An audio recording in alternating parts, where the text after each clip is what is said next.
The other part that I love was Melania basically addressed the riots, which, the press has been, until today, the press has been covering them up.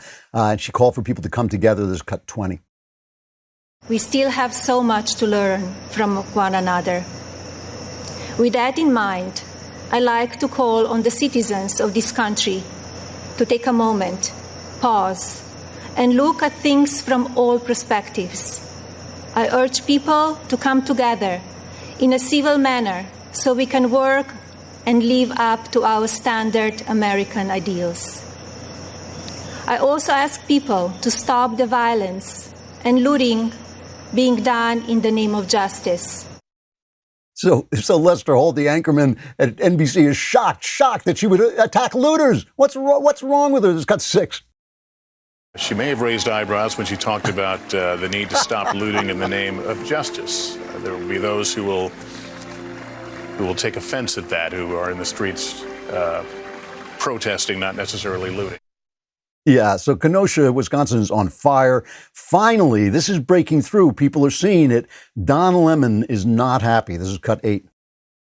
And I think this is a blind spot for Democrats. I think Democrats are ignoring this problem or hoping that it will go away. And it's not going to go away. And so, unless someone comes up with a solution over the next 73 days or 70, however many days. 68 days. 68 days. So it's not going to, the problem is not going to be fixed by then. But what they can do, and I think maybe Joe Biden may be afraid to do it. I'm not sure. Maybe he won't. Maybe he is. He's got to address it.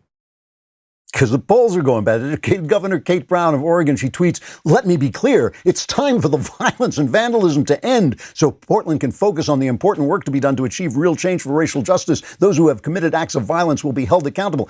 It's time for the violence to end. It's been months. It's polls o'clock.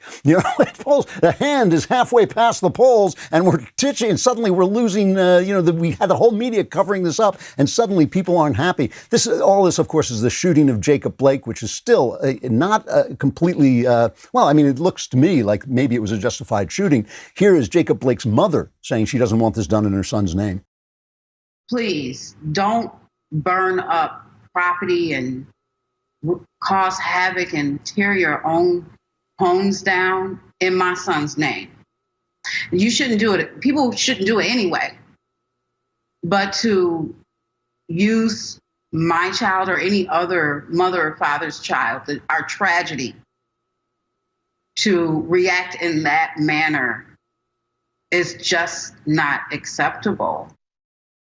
It's interesting. The medical examiner in Hennepin County, Minnesota, now says that George Floyd, if he had been left alone, would still have died from the fentanyl in his blood. He's not saying he did die of the fentanyl in his blood, but he said he had enough in his blood to kill him, a fatal dose. So there's another narrative going down the drain. And of course, all these, the thing about this stuff is it's like, these things are always complicated. You always want to see them through, but the media just keeps pumping out the rage. They keep pumping out the narrative, and they are basically complicit in this violence. And we've seen how ugly it's getting. People were killed in Wisconsin yesterday. We don't know yet who it was or how exactly it happened, but it seems like some guy actually went out with a gun and started fighting back, and we don't know if he was justified. We don't know the whole story yet, but still, what do you think is going to happen? What do you think is going to happen when you let people just riot and run riot? They've called out the National Guard, but they've refused federal help,